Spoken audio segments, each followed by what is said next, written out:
Hey folks, Keith here. Out here today with my nice wood pile, and figured maybe you guys would be interested in my outdoor wood boiler. So why don't we do a tour and show you what I got set up out here at the cabin. Here we go. Last year I installed a Heatmaster SS G100S. It's a small boiler. It's a gasifier. And again, she's not very big, but I'm not trying to heat a whole lot of space just yet because I haven't built my shop out here. So just doing a general walk around. I did put a rain cap on mine just to keep some of the rain and snow out that we get here. Nice access panel in the back. And of course, I've got some firewood for the burning season. So let's take a look what she looks like inside. Open her up. Now this has gone through a burning season with some pretty punky wood. So I actually went with a needle scaler and cleaned up all the creosote that I could. Down there is, see that little slit in the bottom. So the way that this works is that air comes in through a damper that's behind here. It gets sucked in. There's a fan in the back, which I'll show you later. Air gets sucked in through a damper that controls it in here. It comes through into here and comes out these holes in the side to feed it air up here. Now the wood doesn't necessarily actually, if you want to say burn, it gases off and all gets sucked down through that orifice down in the bottom there. And what happens down there is where all the magic happens, is down in this actual burn chamber down here. Now that gets pretty hot. I'm told it's anywhere from 1600 Fahrenheit up to 1800 Fahrenheit, somewhere up there, but it's really, really hot. And it comes down and around both sides, then it goes up through turbulators in the back. And so you want some nice dry seasoned wood for that to work optimally. Again, I had lots of creosote because my wood wasn't in the best shape last year. But that's the tour of that part of it. I really like it. I really enjoy it. Here's some pretty easy controls. You know, you just turn the furnace on, turns on the controller, hit cold start if it hasn't been started, and she turns the fan on and helps get the boiler started and up to temperature. It's pretty easy. I will do a video because I have found a way to hack into here to get information for monitoring with my Home Assistant home automation. So that's kind of interesting. I'm still working on reverse engineering all the ones and zeros that come out of that. But so far I know when it's running, I know the temperature, things of that nature. So I know when the alarm starts flashing. I figured that one out. So what more do you need really? I need to know when the boiler temperature gets below a certain temperature. My home automation system will actually pause my TV and tell me to get off my butt and go stoke the boiler. So that's pretty good. I'm up here in northeastern Saskatchewan, Canada, so it gets pretty cold here. And this thing absolutely loves minus 35 Celsius. I get a 12-hour burn, no problem. So I come out at 8 in the morning and 8 in the evening and stoke it up with wood, no problem. People think, oh geez, that's cold being outside, but as soon as you open that door, you know, I haven't gotten cold once yet coming out here in blizzards and you name it. Quite enjoy it, actually. Makes me get off my butt in the middle of winter and actually do something for a few minutes. So, take you for a little tour around the back here.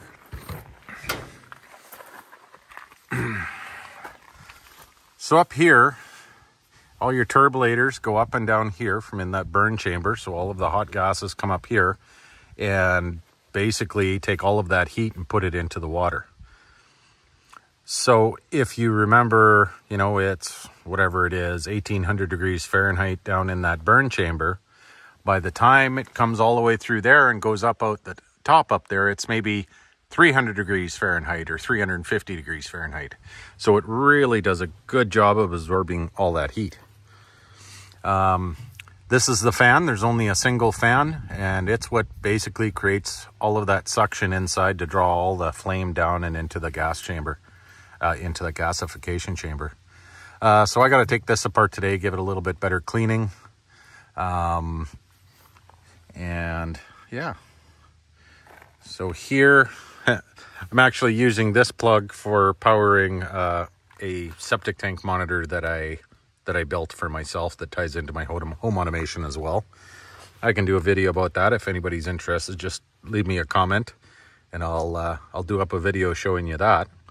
So again, when my septic holding tank gets too full, it can text me, it can email me, it can pause my TV and make Siri tell me what's going wrong.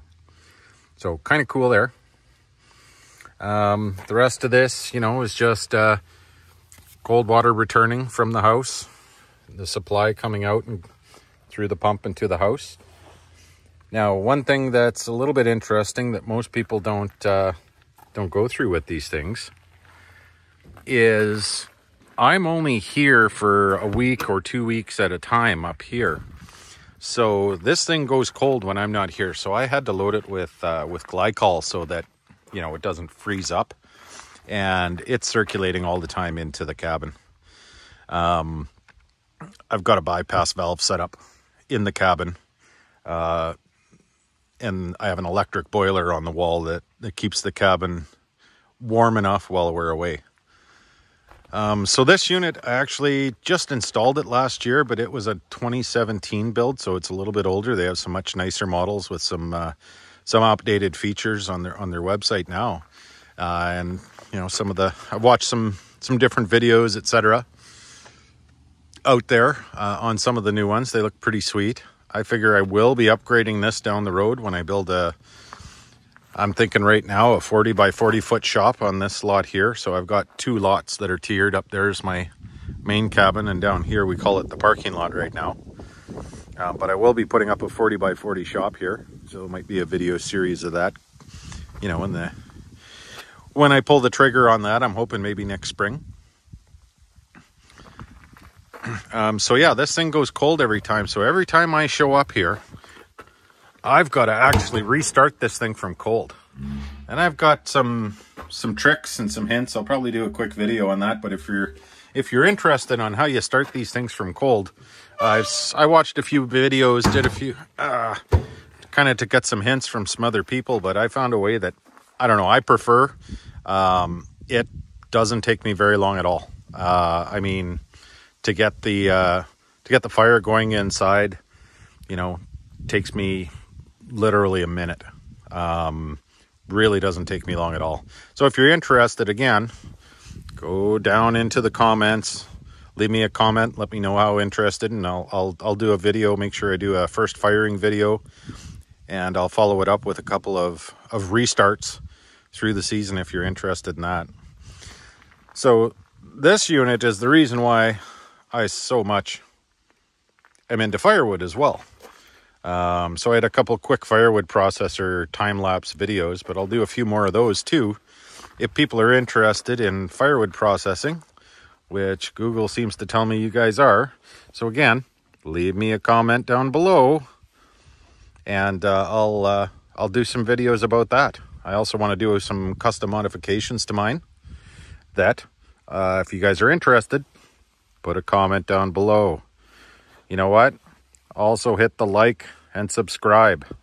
That way you can take a look at all the stuff that I do and some of the tips and tricks I learned along the way. To give you guys an idea, last winter I got this thing going. And so when I clean it out, I generally clean it out. If I'm here for a week, I'll clean it out at the end of that week, or I'll clean it out at the beginning of the next time I come. But the whole winter, I filled 2 of these with ash. That's it. That's not a lot of ash left over, considering I probably burnt about 4.5, 5 cords of firewood last heating season. And that was some punky stuff too. It was wet. It had mushrooms growing in it. You name it. I burnt it last season. This season, I tried to be a little bit better. You know, there's not a lot of mushroom on this stuff. I had a whole bunch of firewood that was just laying around, waiting for me to get a boiler to burn it. So I went through all of that last year. And so this stuff was all processed up this year. And we'll see how it goes this year. The native wood around right where I am, and the stuff that's easy and cheap for me to get, is quaking aspen. So it's a really soft hardwood, apparently. It does have some energy in it. We also, in the area a little bit north of me, we've got some tamarack. So I've got a buddy with some land up north. He says it's full of tamarack on some of his hunting land. So maybe we'll take you guys up there and see if we can harvest some tamarack for the wood boiler for maybe next burning season. But again, leave a comment. Tell me what you guys want to see. Well, that almost wraps it up. Maybe what I'll do is I'll start getting to work back here, and I'll get the fan off, and I'll show you guys what it looks like inside, because you really don't get a good idea what's going on in there. You know, here, every time I load it, the newer ones have an outside lever. This one, you put a pipe on it and you give it a shake, and what that's doing is the turbulators are running up and down inside their tubes to make sure that they stay clean and can move easy, etc. So every time you load it, you're actually doing a little bit of cleaning and maintenance. Takes about 10 seconds. It's not a big deal. So yeah, we'll come back once I got that open, and I'll show you guys the fan and what it looks like in there. All right, we got the fan off. Pretty easy. Just 4 bolts. Comes right off. Just unplug it from the side here, and she comes right out. Now in here, I'll try to get a shot here. As I do that, it runs those turbulators up and down and gives it a cleaning. So you can see it makes all of the warm air swirl around those pipes that are in the water column, and transfers all of that heat into there. So I've already been in here and did a little bit of cleaning, a little bit of vacuuming with an ash vacuum just to take care of anything major that was in here. There wasn't too much. It was amazing how clean it was for a whole burning season. But I am going to focus on the fan at this point over here, and I'm just going to make sure that, let me see if I can get a good shot for you, that it's all nice and clean in there, so that the fan is good for the burning season. Just looks a little bit crusty, but it's not bad at all. So I'm going to go ahead and clean that. I don't think you guys want to watch me scraping away, but there is something I thought you guys might be interested in. When I said I cleaned the inside with a needle scaler, that's a needle scaler. So basically, this one, you know, she's air powered, and it just moves these back and forth very aggressively, like an air hammer, each one of those. And this is a little cheap one I got from Princess Auto up here in Canada. And it basically just rattles and cleans everything off. Amazing. Works amazing on rust, everything else. So I'll give a shout out to Watch Wes work, because he turned me on to these watching his videos, and absolutely amazing. He's down in the Rust Belt in the US.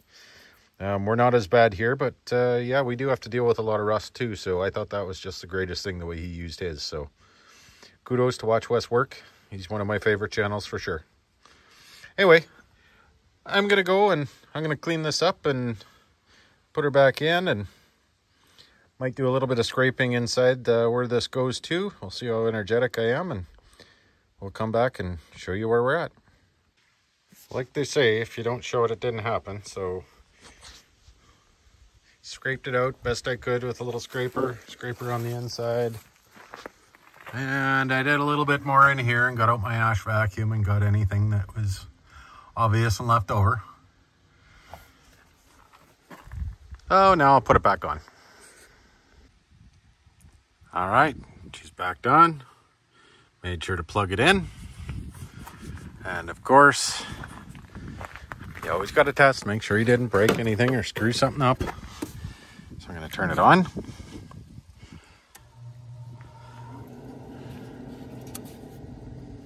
And I'm going to hit cold start just because I want to run the fan for a little bit. You can see a little bit of the dust coming out from me monkeying around in there. That's just fly ash, because I interfered with it. A couple of those.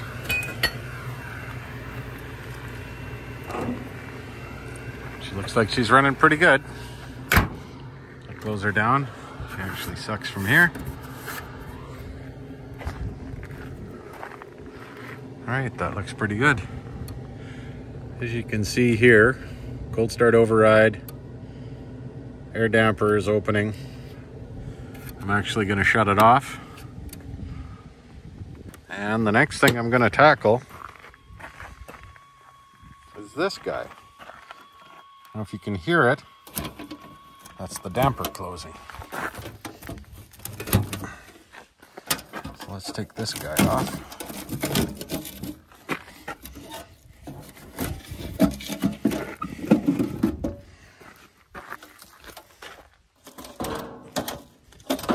Now the newer models have the damper in the back, but this guy's got the damper in the front. So the way that this guy works, when you turn it on, this turns and creates bigger openings for depending on your air demand. This one's a little dirty. So I'm going to do a bit of quick maintenance and get her ready for the season. So let's see, if you want to see that running, then I turn it on again.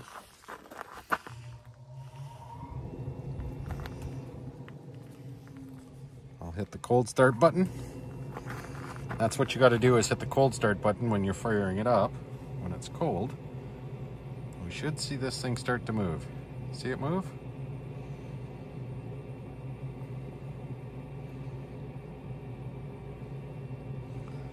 So opening up to get more and more air.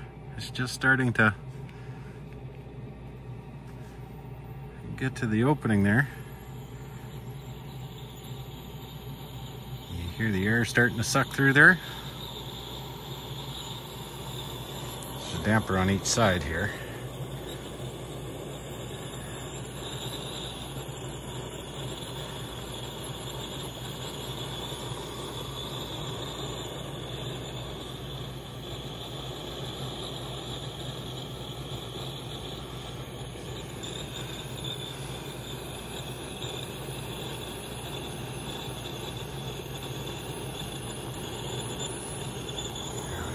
Just starting to open up in there.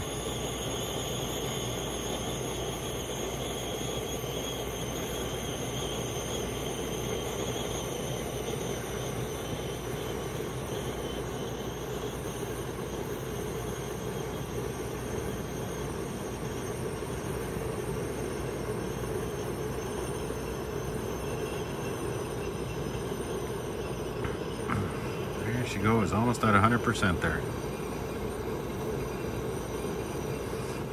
Means it's on like full demand. Get me as hot as I can. It's kind of cool, the newer ones. Some of them have two of these, but they're hidden in the back instead of in the front here. Part of the problem is if stuff starts to drip up here, it ends up getting down and in here. And I know I've had this gum up and seize up when I come out after it's been cold for a week or two.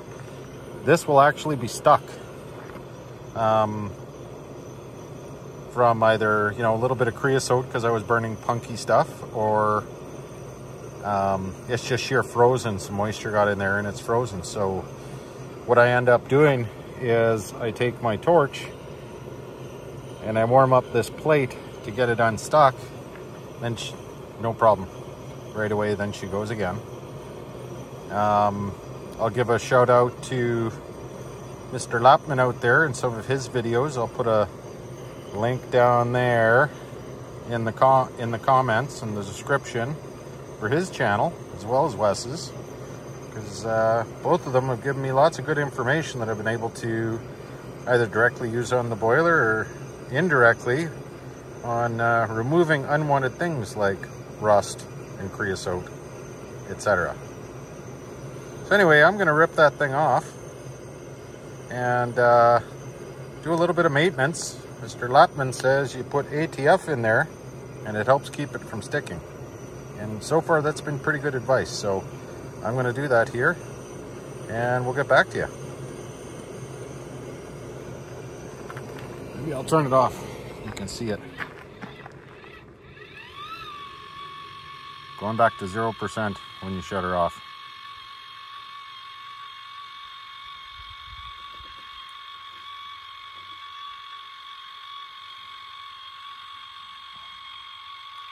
Pretty cool stuff. Industrial controls. All right, I'll be back. Here we go. I just took out loosen off the two bolts here, and it slides right out. You can see all the buildup of stuff there. And there's on the other side of it. So I'm going to clean all that up, lube it a little bit, and put her back on. Now, I'm using brake fluid here. Brake cleaner, I mean. It works great. Yes, I'm catching it. But it seems to do pretty good with the build-up here. Let it soak in a little. Way better than trying to scrape it, that's for sure. Just thought I'd show you guys the magic of that. That's pretty cool stuff.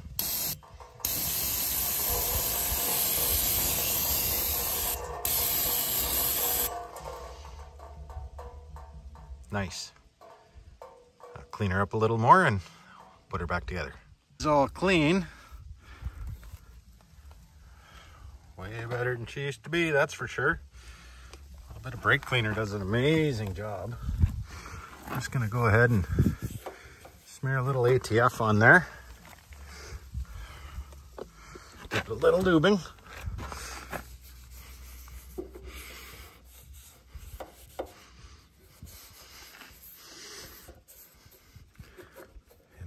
She should be good to go for the season. I'll put a little on there and then I'll mount her back up. Oops. Okay, maybe this is a two-handed job. I'll be back.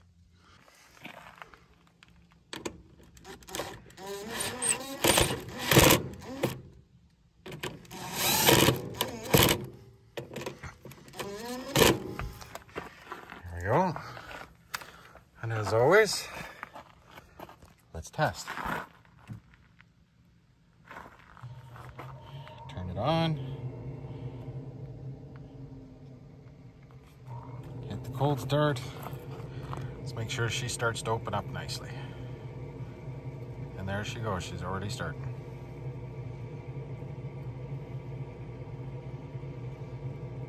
So in theory, that should work perfectly when we first decide to fire it up for the season. Excellent.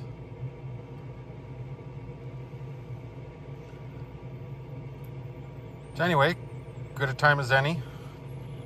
Tell you to go down over there, hit the little thumbs up, maybe give me a subscribe. If you want to know when new videos come out, hit the little notification bell as well. And I'm thinking we'll see you guys next time.